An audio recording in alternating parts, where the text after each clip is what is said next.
여러분, 혹시 이런 생각해 보신 적 있으세요? 아니, 무당이 말하는 그 조상신이나 할머니, 신령님, 이런 존재들이 성경에서 말하는 악한 영이랑 과연 같은 걸까? 아니면 아예 다른 차원의 이야기일까? 하고요. 우리 문화 속에는 이런 영적인 개념들이 너무나 자연스럽게 스며들어 있잖아요. 그래서 성경이 가르치는 영적 세계관이랑 비교하면서 혼란을 느끼는 게 어쩌면 당연한 일입니다. 특히 중요한 문제를 앞두고 마음이 답답할 때 점을 보거나 구술하는 문화를 우리가 너무 쉽게 접할 수 있으니까요. 오늘 이 시간에는 바로 이 깊고도 중요한 질문에 대해 성경을 기준으로 한번 명확하게 파고 들어보겠습니다. 자, 그럼 본격적으로 한번 시작해 보겠습니다. 샤머니즘 전통이 우리에겐 참 익숙하잖아요. 그러다 보니 자연스럽게 영적 세계에 대한 질문들을 품게 됩니다. 눈에 보이지 않는 세계가 분명히 있는 것 같은데 우리가 어렴풋이 알고 있는 그 세계랑 성경이 선명하게 말하는 영적 세계는 도대체 어떻게 연결되고 또 뭐가 다른 걸까 하는 질문 말이죠. 오늘 바로 그 답을 함께 찾아가 보시죠. 네, 바로 이 질문이 오늘 우리가 파헤쳐볼 핵심입니다. 이건 그냥 지적인 호기심을 채우는 그런 문제가 아니에요. 우리의 세계관, 더 나아가서 우리가 뭘 믿고 의지하며 살아갈 것인가 하는 그 믿음의 뿌리를 다루는 아주 실제적인 문제거든요. 오늘 성경을 통해서 그 명확한 기준을 함께 세워보도록 하겠습니다. 자, 가장 먼저 우리가 확실히 해야 할 전제가 하나 있습니다.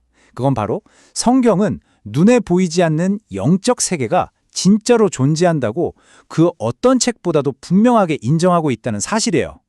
이 말씀처럼요, 우리의 삶이라는 게 그냥 눈에 보이는 사람들이랑 부대끼고 물질적인 문제를 해결하는 걸로만 끝나는 게 아니라는 거죠. 그 배후에는 우리 삶에 영향을 미치려고 하는 보이지 않는 영적 세력, 성경 표현 그대로 하늘에 있는 악의 영들과의 치열한 싸움이 존재한다고 선포하고 있습니다. 그러니까 진짜 문제는 영적 세계가 있냐 없냐 이게 아닌 겁니다. 네, 바로 이겁니다. 핵심은 해석의 차이예요. 무속인들도 영적인 현상을 경험하죠. 성경도 영적 현상에 대해 말합니다. 양쪽 다 보이지 않는 존재가 개입한다고 이야기하거든요. 하지만 그 현상의 원인이 뭔지, 그 존재의 정체가 누구인지에 대해서는 완전히 다른 설명을 내놓습니다. 비유하자면 똑같은 교통사고 현장을 보고도 한 명은 이거 운전미숙이네 라고 말하고 다른 한 명은 아니 이건 계획된 범죄 같은데 라고 주장하는 것과 같아요. 현상은 똑같은데 해석에 따라 결론이 180도 달라지는 거죠. 지금부터 그 결정적인 차이점들을 하나씩 짚어보겠습니다.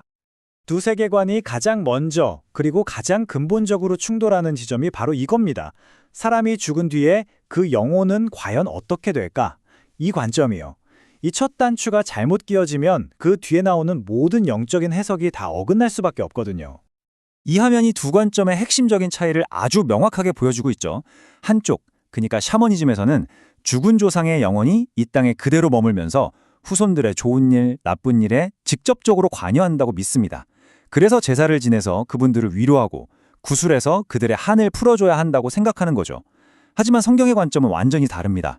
죽음 이후에는 이 땅과 아주 단호하게 분리가 일어나고 모든 인간의 영혼은 하나님의 심판대 앞으로 가게 된다고 말합니다.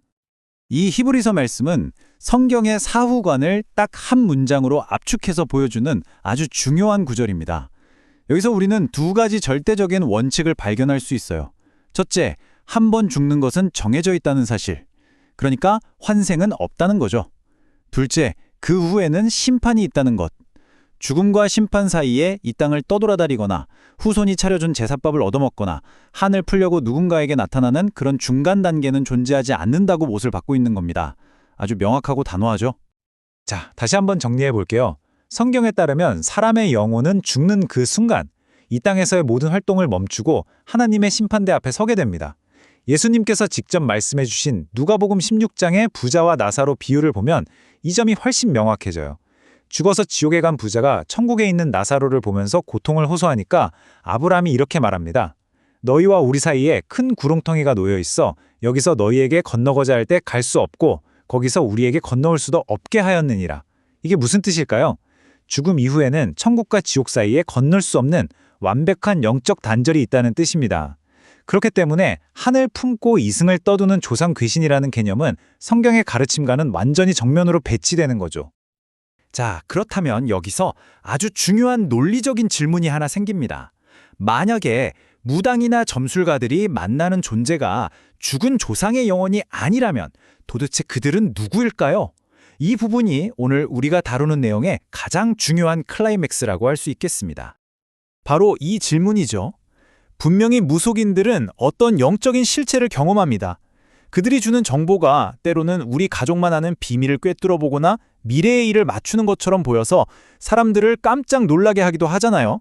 만약 그들이 우리 조상의 암이라면 이 놀라운 현상을 어떻게 설명해야 할까요? 성경은 여기에 대해 아주 명확한 답을 가지고 있습니다. 성경의 대답은 한치의 망설임도 없이 단호하고 직접적입니다. 그 존재들은 바로 속이는 영들이라는 겁니다. 이들은 타락한 천사들, 즉 사탄의 세력에 속한 악한 영적인 존재들이에요.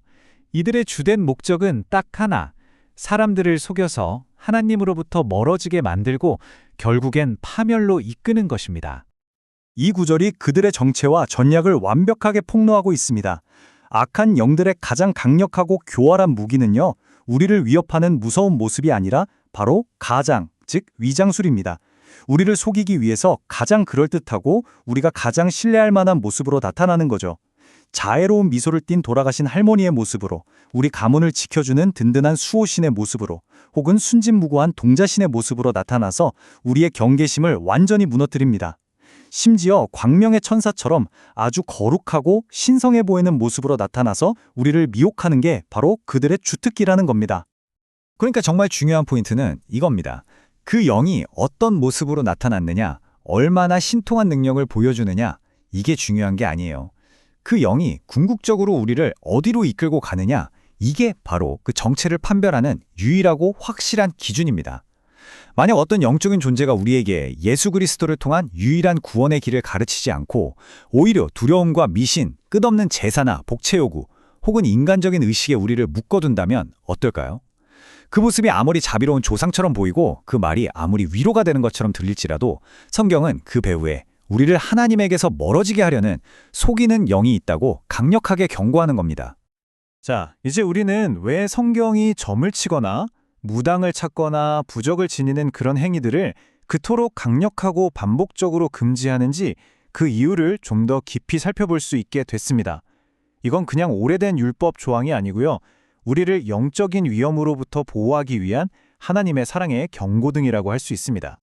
보시는 것처럼 구약 성경은 점쟁이, 무당, 죽은 자의 영을 불러내는 자 등 이런 행위들을 가증한 일이라고까지 표현하면서 아주 엄격하게 금지하고 있습니다.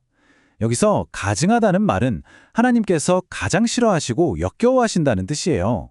하나님께서 이렇게까지 강한 표현을 쓰시면서 막으시는 데에는 우리를 지키기 위한 분명한 이유가 있는 거죠.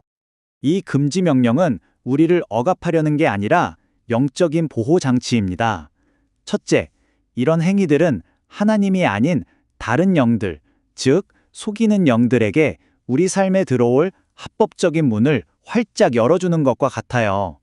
둘째, 사람들을 참된 평안이 아닌 끝없는 두려움과 미신에 묶어버립니다.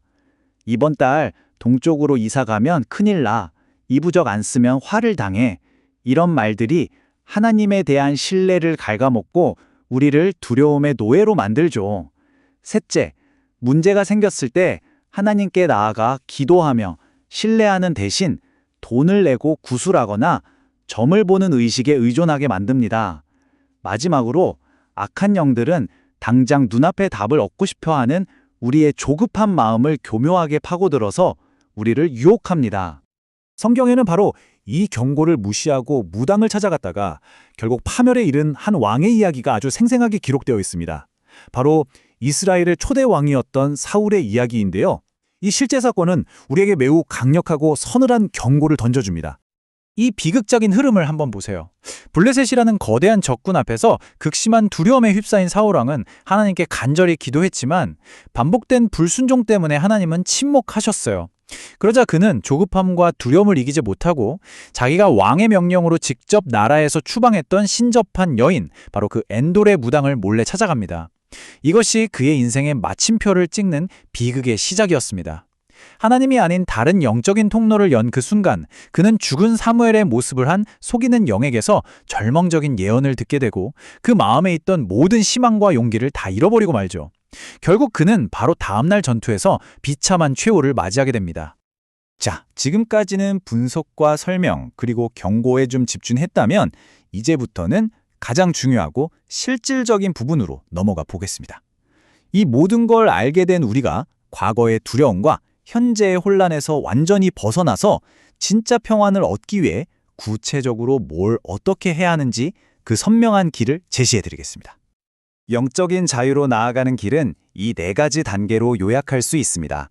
첫째, 단절하기입니다. 집에 있는 부적을 버리고 점수랩을 지우고 더 이상 무속인을 찾아가지 않겠다고 의지적으로 결단하는 거예요. 영적으로 위험한 문을 확실히 닫는 행동이죠.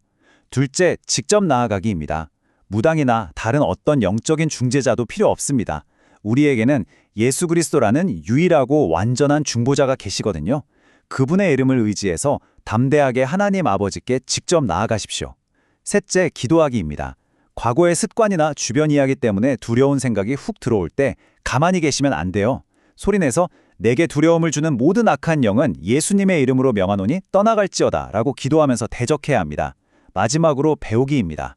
세상의 이야기나 개인의 신비한 경험이 아니라 변하지 않는 진리의 말씀인 성경을 통해 영적 세계에 대한 바른 지식과 분별력을 꾸준히 키워나가야 합니다. 이 말씀을 마음 깊이 새기셨으면 좋겠습니다. 무속신앙의 세계는 근본적으로 두려움을 기반으로 사람들을 통제하려고 합니다. 하지만 하나님께서 그분의 자녀들에게 주시는 영은 완전히 다릅니다.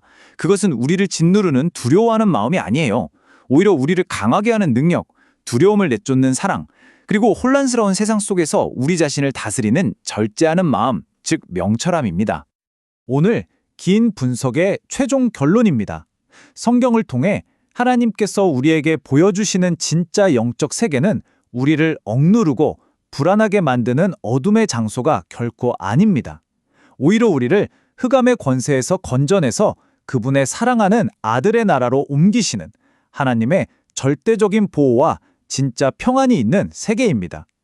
우리가 믿고 의지해야 할 것은 무당이 보여주는 혼란스럽고 두려운 영의 세계가 아니라 십자가에서 피 흘려 우리를 사신 예수 그리스도의 능력과 그분의 말씀입니다.